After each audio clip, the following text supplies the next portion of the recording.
Salut tout le monde, je vous retrouve dans une nouvelle vidéo où je vais vous donner des nouvelles de mes animaux un an après l'arrivée de Finn. Après la vidéo sur son adoption, je vous ai fait une vidéo 3 mois après son arrivée, puis 6 mois après son arrivée. Et là, un an après son arrivée, il y a beaucoup de choses qui se sont passées. Si tu n'as pas encore vu les 2 épisodes précédents, je te conseille vraiment de le faire parce que comme ça tu ne seras pas trop perdu et tu sauras de quoi je parle parce que évidemment, c'est dans la continuité de ce qui s'est passé avant. Si c'est bien fait et que tu es bien à jour, c'est parti, on peut commencer.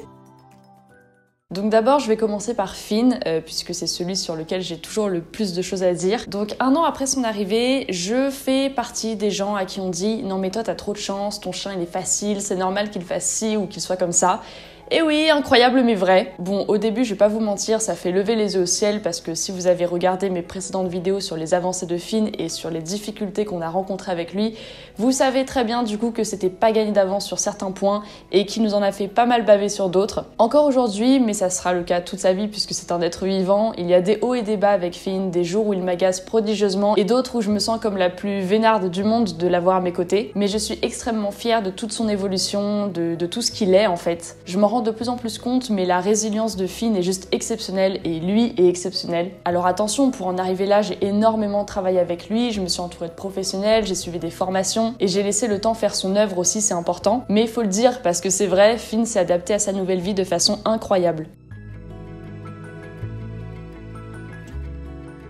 Un an après l'arrivée de Finn à la maison, il n'a plus aucune difficulté à rester seul chez nous, donc ça c'est génial, c'est un confort de vie incroyable. Nous qui ne pouvions pas le laisser une heure sans que ça soit le désespoir le plus ultime pour lui, qui se mette à pleurer, qui se jette contre les portes, et là on peut le laisser à la maison toute une journée, voire une soirée complète sans que ça soit un drame, et même il le vit plutôt bien, il fait pas de bruit, il attend sagement qu'on soit de retour avec les chats, donc ça c'est vraiment génial. Il se détend de plus en plus quand on reçoit des gens à la maison, et de façon générale l'humain n'est plus autant synonyme de stress pour lui. Alors évidemment, il y a certaines situations ou façons de faire qui vont l'inquiéter, mais Finn ignore royalement les gens qu'on croise dans la rue, dans les parcs, etc. Ça c'est vraiment génial. Quand on reçoit du monde à la maison, ça va vraiment dépendre de la personne et de son comportement, mais en général, il s'y fait assez vite. Il prend confiance plus facilement, et si ça ne passe vraiment pas, il reste dans un coin calmement.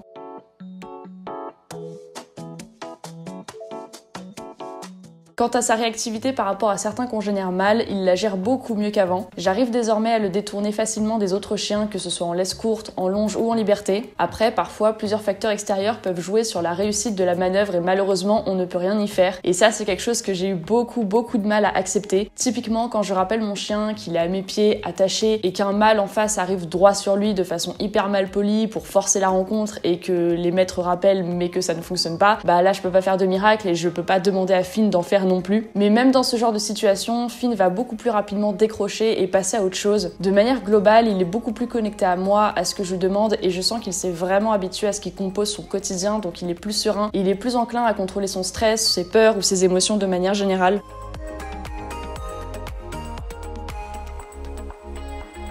Dans la dernière vidéo news, je vous disais que je m'étais inscrite à la formation Mission Rappel et qu'elle me plaisait beaucoup, mais que j'allais vous faire un retour quand j'aurais pris du recul et quand je l'aurais terminée. Et c'est fait, donc du coup, ce que je peux vous dire, c'est que ça a vraiment transformé nos sorties. Je ne l'ai pas entièrement fini pour être tout à fait franche, parce que j'étais très satisfaite des résultats obtenus. Il me restait vraiment pas grand chose, et de toute façon, j'ai un accès à vie aux cours et aux différents exercices, donc si je veux les refaire, je peux. Si je veux y accéder sur un coup de tête ou parce que j'en ai envie, je peux. Le rappel de Finn s'est considérablement amélioré dans toutes les situations. Il revient régulièrement me voir au cours de la balade, qu'elle soit collective avec d'autres chiens ou non. Il renonce beaucoup plus facilement à toutes les tentations, il maîtrise bien plus ses émotions, etc. Vraiment, je suis conquise par cette formation et je la recommande à 1000%. Nous gardons toujours la longe dans des endroits fréquentés, les forêts ou encore les lieux que nous ne connaissons pas, par sécurité ou par prudence, mais je n'ai aucun souci à lâcher Finn lorsque c'est possible. Je sais que même si on croise un chien, donc la tentation ultime pour Finn, il y a des grandes chances pour qu'il revienne directement si je l'appelle, donc c'est super cool. Et en fait, c'est clairement un cercle vertueux parce que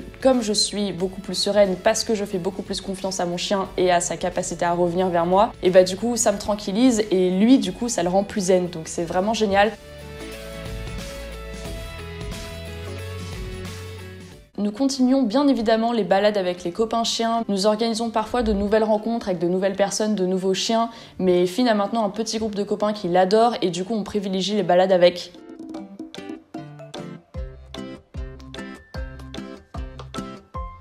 Ces derniers mois, Finn a beaucoup côtoyé des chevaux lors de mes tournages. Avant, il lui faisait très peur et en même temps, il pouvait pas s'empêcher d'essayer de les rassembler parce que, chien de berger en action, quoi. Maintenant, il est bien plus zen en leur présence, donc ça, c'est vraiment cool. C'est beaucoup plus confortable pour lui comme pour moi parce que du coup, je peux l'emmener sans me prendre la tête en tournage lorsque c'est dans des écuries, des prés.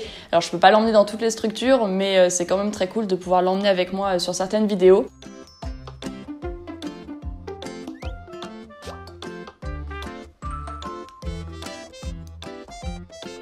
Quelque chose qui a changé aussi, c'est que Finn n'a plus du tout peur d'aller dans l'eau et il se couche même dedans. Et ça, c'est vraiment grâce à tous ses copains de balade qui passent leur temps dans toutes les flaques qu'on croise, littéralement.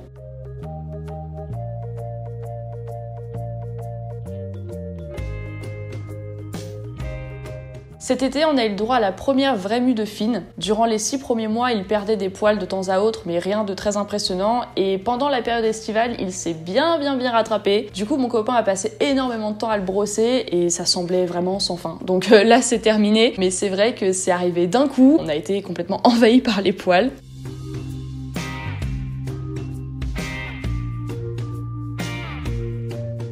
Pour mon anniversaire, mon copain m'a offert un petit kit d'agility, donc j'étais vraiment trop contente parce que c'est quelque chose que j'avais toujours voulu faire. Enfin, en tout cas, je m'étais toujours dit que le jour où j'aurais un chien, j'adorerais tester l'agility avec lui. Et donc du coup, j'avais trop hâte de tester ça avec Finn. J'ai attendu les beaux jours afin que le sol soit moins boueux et glissant pour notre première séance, qui, comme vous le voyez, s'est plutôt bien passé. Finn m'a complètement impressionnée.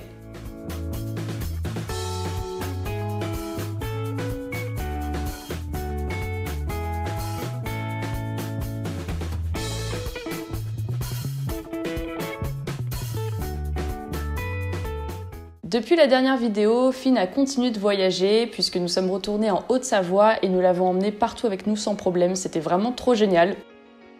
Ensuite, on a fait un week-end avec une de mes meilleures amies et son chien et ça s'est très bien passé aussi. Et enfin, il y a quelques semaines, je suis partie en week-end en Haute-Savoie, et oui, encore une fois, avec une autre de mes meilleures amies. On a dormi dans sa voiture et c'était la première fois que Finn expérimentait ce genre de voyage et il a été hyper sage, gentil et à l'écoute. Franchement, c'est un pur bonheur de pouvoir l'emmener partout comme ça. Il y a quelques semaines, c'était ostéo pour tous nos animaux, donc c'était la première fois pour Finn. Et au début, je ne savais pas trop comment ça allait se passer parce qu'il s'avère qu'on s'était déjà promené avec la professionnelle en question. Mais c'était il y a quelques mois, donc je pense que Finn ne s'en souvenait pas. Mais il l'a très bien accueilli, il s'est laissé manipuler partout, même s'il n'était pas toujours très à l'aise. On a fait plusieurs pauses durant la séance, mais il finissait toujours par revenir et franchement, il s'en est très bien tiré pour une première. Il avait l'arrière-train bloqué et là, c'est réglé, donc c'était clairement une bonne chose de faite.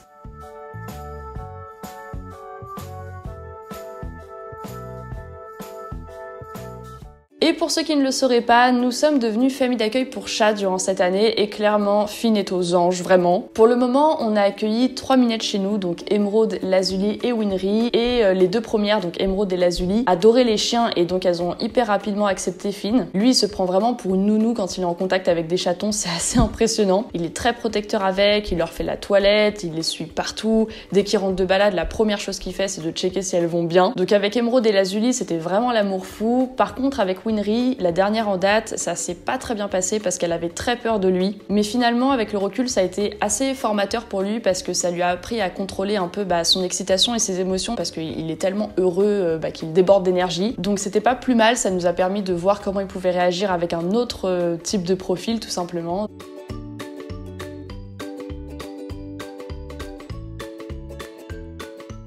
Ensuite, on va passer à Otto et il s'est passé vraiment beaucoup de choses pour lui ces derniers mois. Déjà, il nous a fait une grosse frayeur parce qu'on a cru qu'on allait le perdre. Son état de santé s'est dégradé quasiment du jour au lendemain, donc il était complètement abattu, il boitait des 4 membres, son poil était terne, sec et on ne comprenait pas du tout ce qui avait pu être le déclencheur. On l'a emmené chez le vétérinaire, on lui a fait faire toute une batterie d'examens, des radios, des prises de sang, etc. et on ne savait pas du tout ce que c'était. On avait plusieurs pistes qui n'étaient pas du tout réjouissantes et finalement, il s'avère que c'était une polyarthrite. Donc c'est une maladie inflammatoire chronique des articulations qui évolue par poussée. Donc c'est une maladie auto-immune. On était extrêmement soulagés d'apprendre que c'était ça parce que au moins un traitement est possible. On lui a donné des médicaments durant plusieurs mois de façon quotidienne et là ça va beaucoup mieux. Donc on est extrêmement soulagés parce que on était terriblement inquiets pendant plusieurs semaines. Comme pour Finn, Otto a eu le droit à sa séance d'ostéo et c'était clairement la plus éprouvante des trois, sans surprise, puisque cette séance a révélé que plusieurs organes étaient très bloqués. La séance a vraiment fait souffrir Otto, qui était hyper tendu, qui crachait, qui ronflait. Il a même griffé mon copain aux mains et au visage. C'était très compliqué de le manipuler. Mais cette séance était vraiment nécessaire parce qu'il y avait beaucoup de choses à traiter. Si vous suivez mes vidéos depuis un moment, vous savez qu'Otto est un colérique qui ne gère pas bien du tout sa frustration. Et là, l'ostéo nous a dit clairement qu'elle sentait une douleur due à un abandon, une séparation. Alors nous, on sait qu'il a été abandonné sur un parking et que c'est comme ça qu'il a été retrouvé par l'association qui l'a sauvé. Mais elle pense aussi qu'il y a quelque chose avec sa mère. Peut-être qu'on l'a séparé de sa mère, peut-être que sa mère l'a abandonné. Mais en tout cas, elle nous a conseillé de suivre un traitement à base de fleurs de bac. Donc on a commencé il y a quelques jours parce que ça a été très compliqué de se les procurer pour plusieurs raisons. J'espère vraiment que ça va marcher et que ça va l'aider à se libérer, à s'apaiser et à faire la paix avec lui-même tout simplement et avec toutes ces émotions qu'il n'arrive pas à gérer.